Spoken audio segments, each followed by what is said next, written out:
You are Locked On 49ers POSTCAST, part of Locked On Sports San Francisco on the Locked On Podcast Network. Your team every day. Yo, what's up, everyone, and welcome back to the Locked On 49ers Postcast. I'm your host, Eric Triple E Engel. You may know me as the former producer for the Murph and Mac Morning Show on KMBR. And man, oh man, Jordan Ponches Mason and his thunderous, punishing runs paved the way for a 49ers week one win over the New York Jets. Final score from Levi's 32-19. The 49ers scored on 8 consecutive drives, despite the pass game never hitting that fifth gear tonight. And Jake Moody, who had some pretty inconsistent stretches last season for the 49ers, drills 6 field goals tonight, ties a franchise record, and 2 of them were from 50 plus. Not a bad way to start off the 2024 NFL season. We'll break it all down, but first, I want to thank all of you for watching us on the Locked On Sports San Francisco YouTube channel. Please hit that subscribe button if you aren't already subscribed to the channel. Thanks also for listening on the Locked On 49ers podcast feed and making us your first listen following 49ers games. And for your second listen, make sure to check out the Locked On 49ers Daily Show for more in-depth coverage. Brian Peacock does a great job. This episode is brought to you by PrizePicks. Go to prizepicks.com/LockedOnNFL and use code all lowercase LockedOnNFL to win $50 instantly when you play just $5. And this one got off on the right foot for the 49ers. You know, these were the first team on the board. That first drive stalled out, and that was the only stalled drive the 49ers had the entire game. Every other drive, except for the final one of the game where they just went out and took a knee, they ended up putting some points on the board.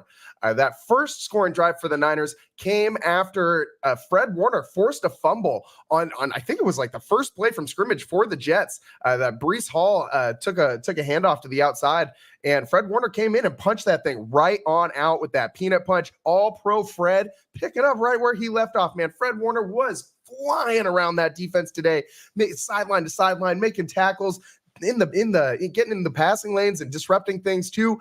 Fred Warner was everywhere tonight, and even when he wasn't at the center of wasn't the guy making the first hit on a gang tackle, he was around the ball the entire night, which is, I mean, we expect nothing less from 54. All pro Fred playing like the man's hair is on fire. Man, I get some. I know he's not Patrick Willis. Nobody's Patrick Willis. But the sideline to sideline speed that Fred Warner has just really reminds me of P. Willie every time he's out there. I mean, he doesn't quite have that same that fear. I don't think that Patrick Willis strikes in his opponents, but Fred Warner, man, oh man, for my money, he's the best linebacker in all of football right now. I'm so glad that this guy is a 49er. Would have really liked a touchdown on that first turnover, considering the Niners got the ball with a short field and couldn't really do anything. But early on, the Jets D-line, which is one of the best D-lines in all of football, was getting into that backfield early and often. Quinnen Williams was really wreaking havoc. They were moving him all over the line, and he got a clean shot in on Brock after he was lined up against Colton McKivitz and just blew by him on that on the outside corner. Weird that this guy can do just as much damage on the outside of the line as he can on the inside of the line. That this D line, and they didn't even have Hassan Reddick, which is kind of scary to think about. If the Jets get him back, if they can get him on the field and play, this D line is going to be, I mean, one of the best in all of football, which is a really good sign for the 49ers, because this 49ers O-line came out and bullied the Jets. I mean, they just came out there and pushed them around and ran the ball all over them with Jordan Ponches Mason, JP Mason. He just really ran roughshod all over the Jets today. This guy got his first career start and ended up with 28 carries, 147 yards, and a tub.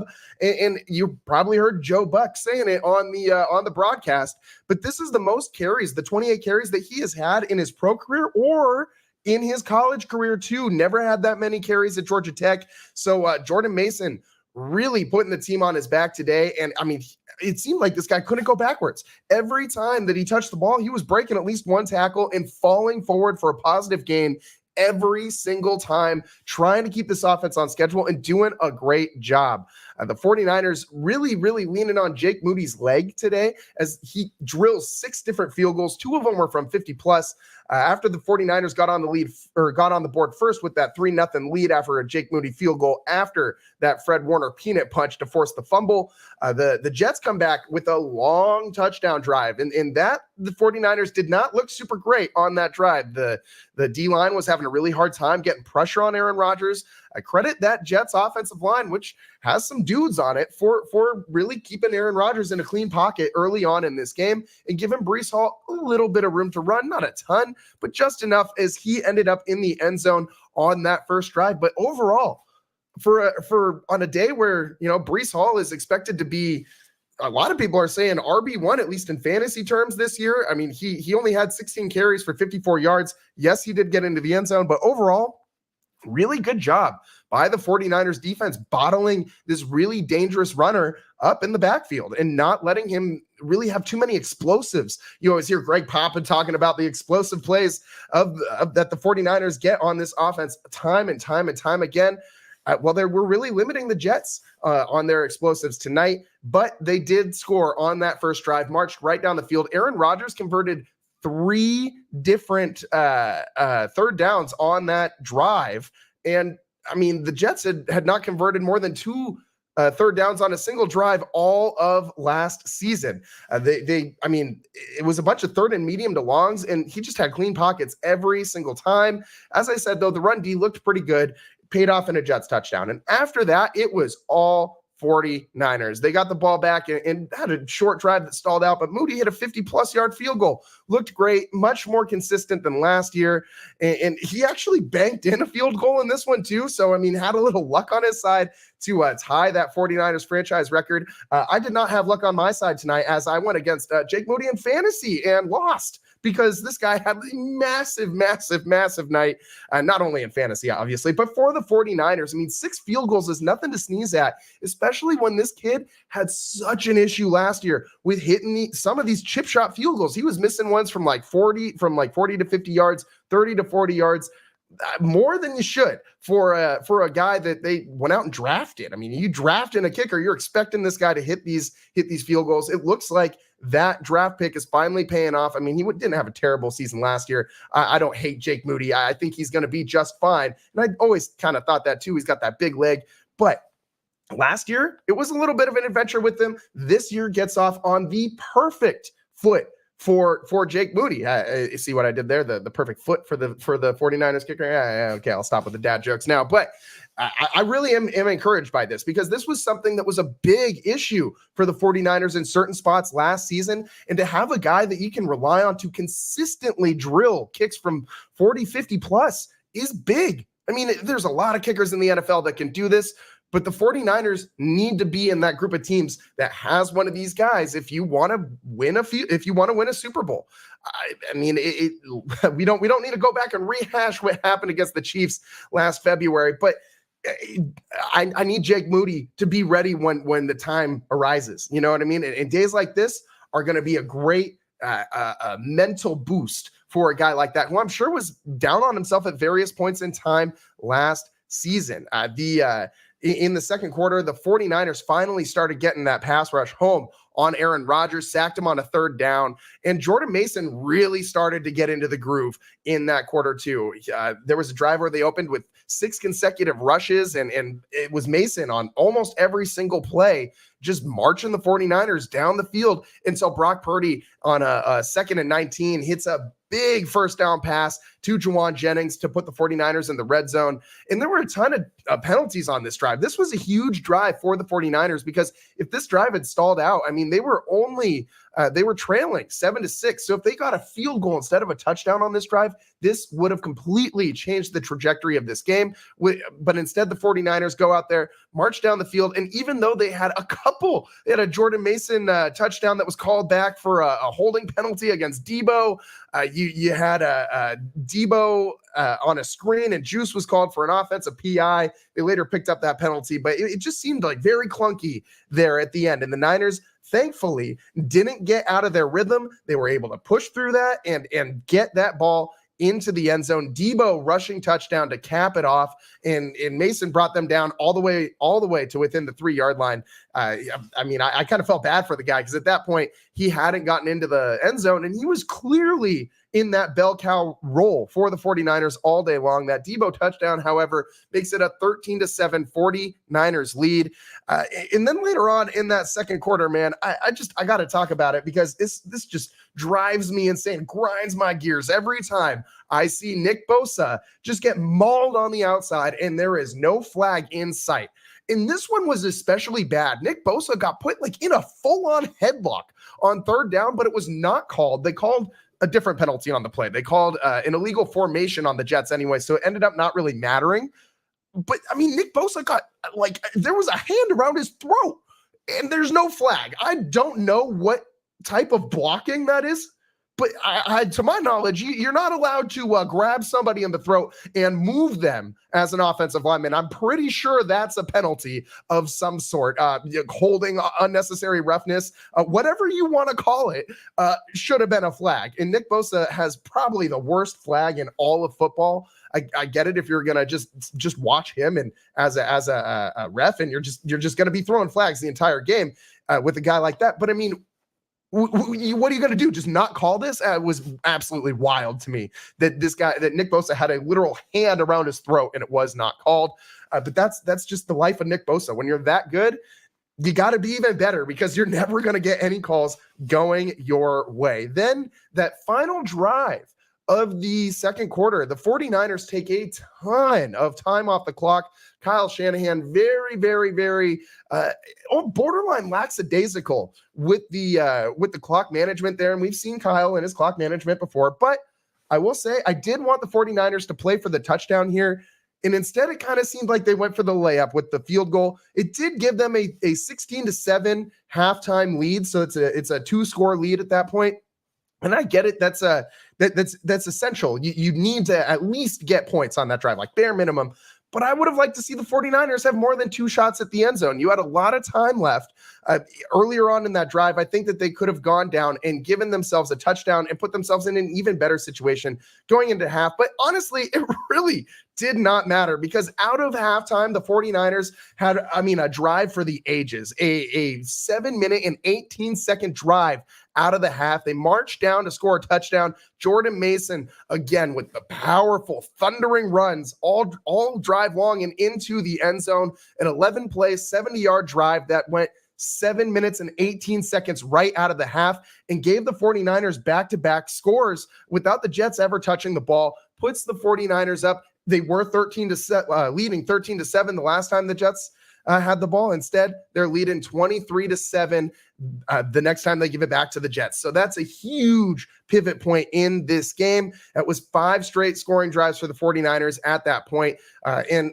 on that drive, the pass game started to come alive a little bit. It started to show up in the 2-minute drill right before halftime, but Brock uncorked a huge 34-yard pass to Juice on the drive, converted a couple third downs.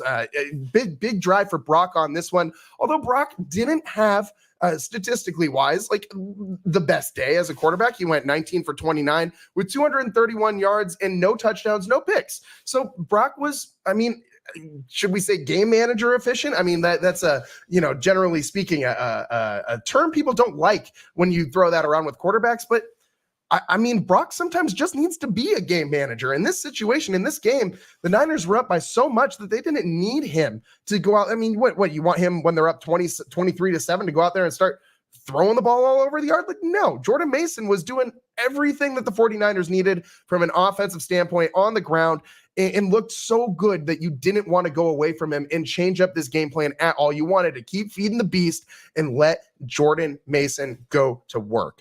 Then, after the 49ers took that 23-7 lead, a huge defensive play as Demo Lenore does a great job in single coverage, breaking up a pass intended for Garrett Wilson, who was having a really good night up to this point.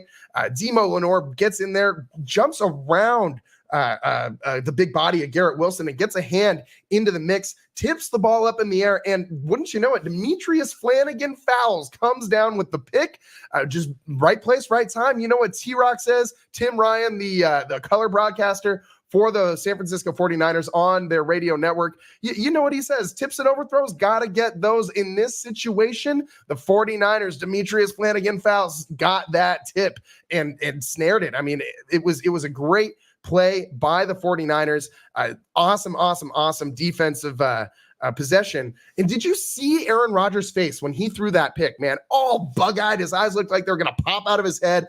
And maybe he just, I don't know, looked like he came out of another darkness retreat or an ayahuasca trip or something. I'm not an Aaron Rodgers guy. I don't know. I mean, former Murph and Mac producer, you think I'm an Aaron Rodgers guy? Me and Paulie Mac are like this on this one. I hate Aaron Rodgers and his stupid face and his stupid mustache and his stupid looking beard, and it just stupid. All of them stupid.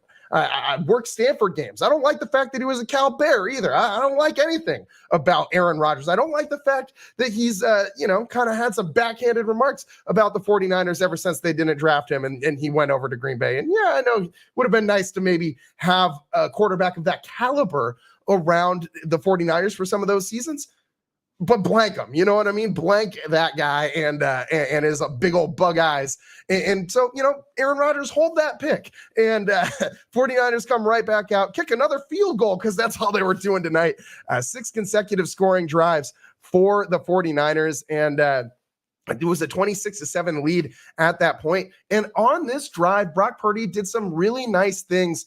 There was a really nice throw that he had to Jennings on a play action for a first down.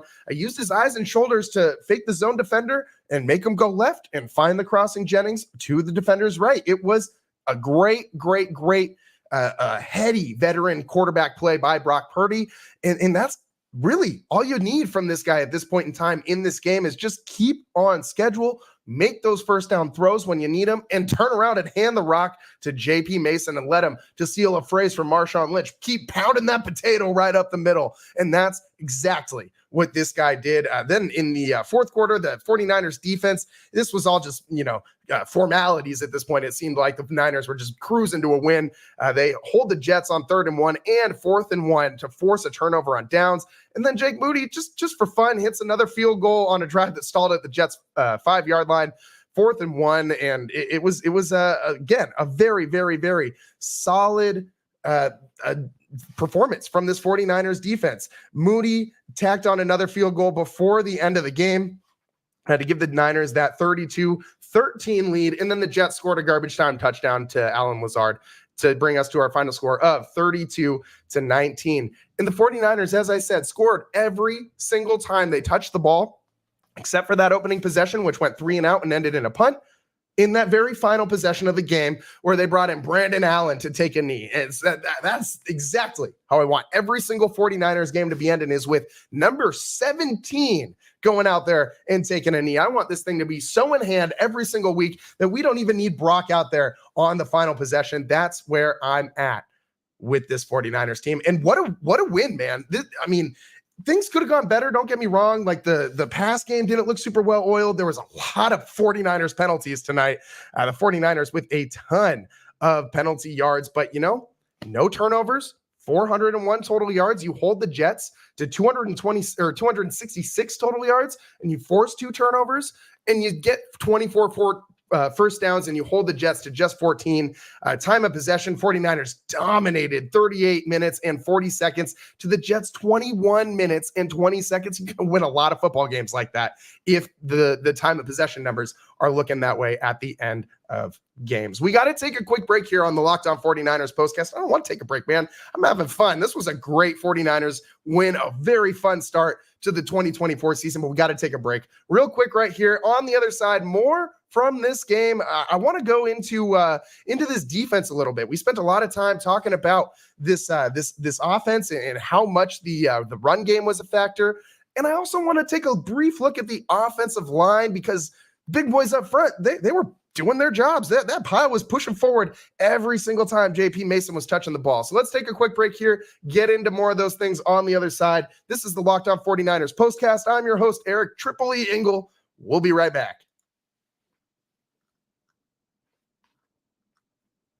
Today's show is sponsored by PrizePicks. PrizePicks is America's #1 daily fantasy sports app with over 5 million active members. PrizePicks is the easiest and most exciting way to play daily fantasy sports. And unlike other apps on PrizePicks, it's just you against the numbers, baby. All you do is pick more or less on 2 to 6 player stat projections and watch those winnings roll on in.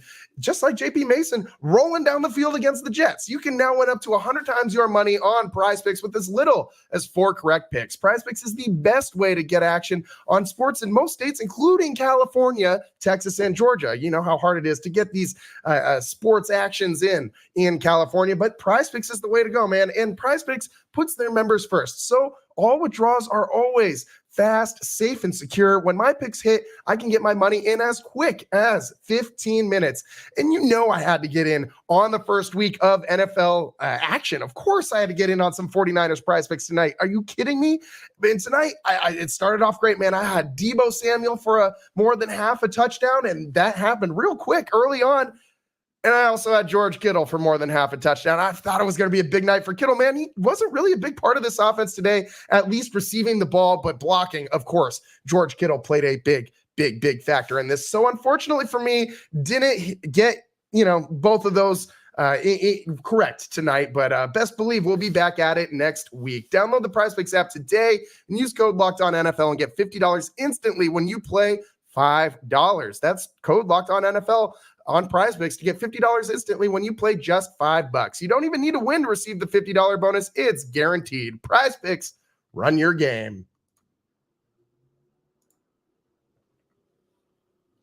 Welcome back to the Locked On 49ers postcast. I'm your host, Eric Triple E Engel, and today the 49ers smack the Jets 32-19, open up the season with a win and knocking that guy who I don't like very much over there, Aaron Rodgers, down. Just knock him down a notch. You know what I mean? Take that guy down just a little bit, because he's sitting over there, clapping, cheering, all happy as the Jets are losing in this game. And man, that guy, it's eating him alive inside. Like, he's going to put on that positive face for the team. But that guy in his true nature, that guy's a D-bag, man. Like, deep down, that guy's not very, I know that guy's not too happy about this loss. But with the loss, he's now 6-8 all time versus the 49ers. Some pretty memorable losses in those games. My favorite one was one that Brian Murphy actually had an oil painting commissioned of, with Rodgers walking off the field in Green Bay and his head all sulking, and she looked so sad. But the 49ers, just keep, whooping that A. And I love to see it, man. There isn't many other teams that I like to beat more than I like to beat Aaron Rodgers teams when I'm watching 49ers wins. In this defense, we've talked so much about this offense, man. Let's talk about this defense, because they held down Aaron Rodgers in a big way tonight. Dude, after coming out on fire in that first drive, I think he only had like 1 incompletion, maybe 2 incompletions, after those first 2 drives. He was 13 of 21 to finish this game with only 167 yards. He did have 1 touchdown, but also had that 1 pick. Shout out Demo Lenore and Flanagan Fowles, who tag teamed that interception from Aaron Rodgers. Brock Purdy outplayed him tonight, man. Just straight up, Brock Purdy outplaying Aaron Rodgers. And yeah, I know they had to face 2 different defenses, but it's not like the Jets defense is a big old slouch. They have a really great D-line, like a top 5 in the NFL D-line. Mosley is in the linebacking core is a dude. One of the best linebackers in all of football. He's no Fred Warner, you know what I mean? But he's pretty dang good in his own right. And then you got Sauce Gardner out there, who's one of the best coverage corners in the NFL, maybe the straight up best coverage corner. It was a tough defense to go against for Brock Purdy and the 49ers, especially without Christian McCaffrey. And the 49ers defense did a really good job of setting this 49ers offense up multiple times with short field position. They got those 2 turnovers. They forced that turnover on downs as well. The fumble and the interception. This defense was flying around. And what they did especially well, to me, was they really stopped this run game. They bottled up Breece Hall, which is a really, really tough thing to do, especially this guy is projected to be one of the best running backs in all of football this year. And you saw everybody on this 49ers defense flying around. I kind of thought this might be a problem because D Winters was out for today, and that linebacking core is already kind of thin. That was a guy that we were kind of hoping would step in, and you had some other rookies on the roster, some holdovers from last year, such as Flanagan Fowles. And I wasn't very excited, to be honest, about any of these options not named Dre Greenlaw to go pair with Fred Warner. But I kind of like that rookie 6th-round pick that they got, but we didn't see him too much today. We saw a lot of Flanagan Fowles, and he played pretty well, man. That pick was great. The 49ers D-line, too, talking about new additions, Malik Collins getting into the backfield a lot today. I mean, point of attack, that guy was winning over and over and over again. You also saw Leonard Floyd winning a lot on the line as well. 2 new additions to this 49ers defensive front that you're going to be hearing a lot of this year, because it can't all be Nick Bosa. And with the departure of Eric Armstead and it seems like that D-line always has like all of the supplementary pieces just exodus every year, because Chris Kasarik and his defense plays pretty well, and you generally get a new contract when you're playing pretty well that's for more money. Like, you come to the 49ers and you go earn that contract somewhere else as a rotational guy here in this Chris Kasarik defensive line. But man, I really thought the 49ers did a great job in all phases of this game. The secondary did a pretty dang good job too, covering up these receivers. You saw Garrett Wilson getting it going early on, but they shut him down later on. Wilson, who started out this game with a ton of receptions. I think he had like 4 or 5 receptions on that first scoring drive for the Jets. Finishes with 6 receptions for 60 yards. So really, after that first drive, they made some adjustments and shut him down. The Jets started going to Allen Lazard after that, who actually ended up being their leading receiver, scored both of their tutties and 89 yards for Lazard, 6 receptions on 9 targets. And for the 49ers, we should mention Juwan Jennings, the leading receiver today, 5 receptions, 64 yards, a long of 22. And I'm just going through looking at these explosives for the 49ers for these explosive pass plays. And Brock was really spreading them out. Kittle had 4 receptions for 40 yards. One of them went for 26. Kyle Juszczyk had a couple of receptions. Both of them went for first downs. One of those was, a 34-yard, big play that set the 49ers up in the red zone. Deebo Samuel had a 25-yard reception, and Juwan Jennings had a 22-yard reception as well. Juwan caught all 5 of his targets. I really like this dude. I kind of got scared when he got that ankle rolled up on, not going to lie, but he returned later on in this game, and that was a very positive sign for me in this one. We should also mention Deebo got in on the rushing action a lot in this one. That touchdown he scored came running the ball. He had 8 carries for 23 yards, supplementing Jordan Mason's 28 carries, 147 yards, and a touchdown. And of course, the big boys, the offensive line, paving the way for Jordan Mason to get into that end zone. And I want to talk about it, man, because I'm pretty excited about some of these, specifically one young kid on this offensive line, Dom Pooney. I'm hyped over this kid, and we're going to get into that on the other side. Talking offensive lineman, not always the most sexy thing, but definitely need to get into it after today's game. I mean, you don't get 147 rushing yards with a 5.3 yard per carry average without some big boys up front doing the work. We got to give them some time to shine. Dom Pooney, the 49ers rookie, making his NFL debut in the regular season, getting a start in week 1, and man, oh man, he looked great. We're going to get into that on the other side of the Locked On 49ers postcast. I'm your host, Eric Triple E Engel. We'll be right back. And today's show is also sponsored by BetterHelp.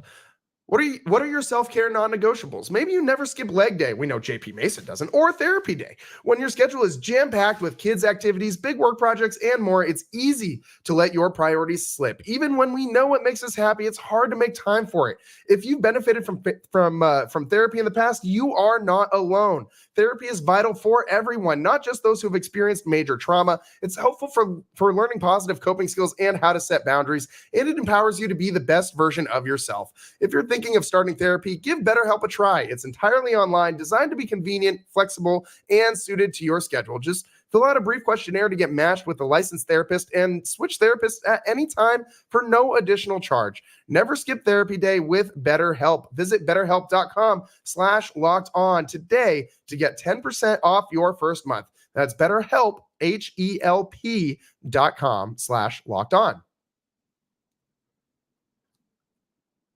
And today's show is also sponsored by Game Time. Game Time, man, I love live events, from concerts to sporting events and everything in between. And I go to Game Time to get every single one of my tickets. Game Time has a new feature called Game Time Picks that makes getting tickets for all of your favorite live events even easier. Game Time Picks filters out all that fluff to only show you incredible deals on seats, so you don't have to waste time searching through those thousands of tickets. I also love the all-in pricing feature. Toggling this feature on shows the total upfront with no surprise fees at checkout, but make sure you toggle that feature on in order to see those prices. Game Time also gives customers the lowest price guarantee. And with Game Time, they'll credit you 110% of the difference if you find a better deal. And with Game Time ticket coverage, your purchase is covered with the most flexible customer service policy in the ticketing industry. Take the guesswork out of buying tickets with Game Time. Download the Game Time app, create an account, and use code LOCKEDONNFL for $20 off your first purchase. Receipt of copy does not constitute an order. Terms apply. Again, create an account and redeem code LOCKEDONNFL for $20 off. Download Game Time today. What time is it? Game time. Welcome back to the Locked On 49ers postcast. If this is your first time tuning in, welcome. We'll be doing it every single game this season, all season long. We're doing some preseason games. We'll be doing, obviously, every regular season game. And predictably, plenty of postseason games for this 49ers squad too. The way that they just rolled through this Jets team, which was, a lot of people were pegging this Jets team to be pretty good again this year, even though they got the oldest player in the NFL playing quarterback out there, a guy who really loves himself some darkness retreats, some ayahuasca, and forcing his way out of towns that he's been in for, a decade and a half plus. But, maybe he'll be successful in New York. I mean, maybe he's just really trying to be Brett Favre number 2. It really just sounds like what this guy's been doing his whole career. Is, of course, we're talking about Aaron Rodgers, who lost today to the 49ers 32-19. And it's just fun to take a victory lap on this guy, man. Like, what? I just do not like him or his face. But the 49ers, man, a face I really do like. Dom Pooney, man, this guy, I think I might be in love with this 49ers offensive line, man. Like, they look so good. And I was a little worried to see, we should mention Aaron Banks left late in this one. Spencer Burford came in relief, but Banks, of course, had that pinky surgery in the offseason. We'll wait to see what is going on with that. Hopefully he'll be good to go next week, because I really loved seeing what this offensive line was doing, especially between the tackles tonight. 49ers with more than 100 rushing yards between the tackles. And one of those dudes up there was brand new, Dom Pooney. We keep talking about him. We keep saying his name. He's the rookie, fourth rounder out of Kansas. And man, this guy started at right guard today and just was awesome. I mean, he was sealing blocks to give JP Mason a rushing lane, and like over and over and over again, this guy is kicking down in sealing off guys like Quinnen Williams on that line. Like, that is a big deal to have a rookie come in there and just do what Dom Pooney did tonight. Like, no big deal. I hesitate to make this comparison, man, because I have not really seen a pole blocking guard that I like this much since like the Colin Kaepernick, Jim Harbaugh era. But Dom Pooney, man, reminds me of Mike Iupati. And if this guy can be Mike Iupati, like, oh my God, like, this guy is going to be a perennial all-pro player for the 49ers if he keeps doing what he's doing. And he's got a lot of guys to learn from. I mean, this is a pretty veteran offensive line that's got a lot of snaps under their belt. And Dom Pooney is going to be the one rookie in the mix. He's set up with a perfect situation to really learn how to play this position. And I mean, it doesn't seem like he needs to do a whole lot of learning based on what he did tonight, at least in the run game. Who knows? We need to see him more in pass protection.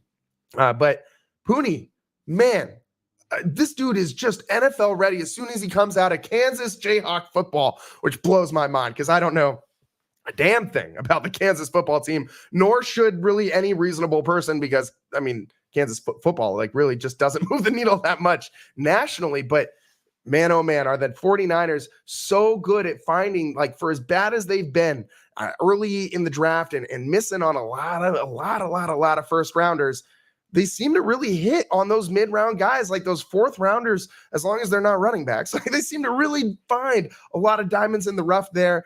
And speaking of 49ers picks, we got to just mention, how cool is it to see Ricky Pearsall back on the sideline so soon after that incident where he was shot through the chest in Union Square in San Francisco, and to see him back out there on the sideline, man, like, what a dog, dude. Just certified dog. Would not surprise me if this guy plays in a couple weeks. Didn't need surgery or anything. I'm really excited for Pearsall to see how he adds another element to this offense. He's another massive playmaker that they will have. So overall, a really positive night for this 49ers team. They do need to cut down on the penalties. A lot of penalties tonight. You need to cut down on that. But a win's a win. In the NFL, wins are hard to come by. As I said, 8 straight scores tonight. The only 2 possessions the 49ers didn't score in were their opening drive, which went 3 and out, and their final drive, which was 1 play, and it was a quarterback knee by the backup quarterback. So phenomenal, and just an overall fun way to start the NFL season if you're a San Francisco 49ers fan. We got to wrap up this show, but I want to take a quick check-in on the chat. I'm seeing some of my dudes from the Locked On Giants postcast, Ryan and Daniel, and I'm also seeing some questions here. Someone asking if CMC is going to play next week. DJ asks, will CMC play next week? And let me tell you, I'm not entirely sure, man. I think the way that Jordan Mason played tonight means you really don't have to play JP or CMC against the Minnesota Vikings next week. And now the Vikings had a very dominant win of their own this week, but it was against the New York Giants. And if you watched how that game went, I don't really think it was the Vikings beating up on the Giants as much as it was the Giants gifting the Vikings a win. So I do think that the 49ers could, maybe just opt to go with Mason again for one more week and let CMC really rest that calf or / Achilles. You never want to see the word Achilles on an injury report, especially in week 1 of the NFL season for your number 1 star offensive player. That's not good. But the good news for the 49ers fans and the 49ers in general is Mason is one of the best contingency plans in the NFL. And it gives the 49ers, I think, an option to, even if they do play McCaffrey next week, I don't expect him to get the full workload. I'm expecting him to kind of be eased into this offense. You don't want him banged up at the end of the year. If he's banged up in weeks 1 through 4, 1 through 5, deal with it. You clearly got a couple guys back there. JP Mason leading the way. To get the job done. Jordan Ponches Mason, man, just marching the 49ers to victory today. One more time on the stat line, 147 yards on 28 carries and a touchdown, a long of 24, an average of 5.3 yards per carry.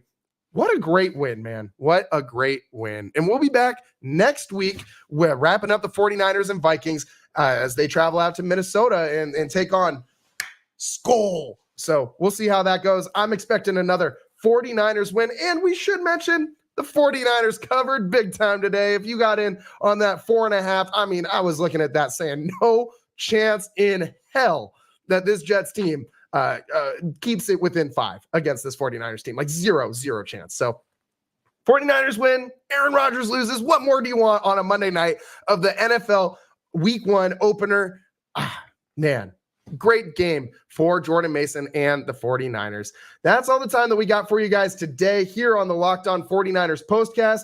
Thanks for tuning in. We'll see you next time. Peace.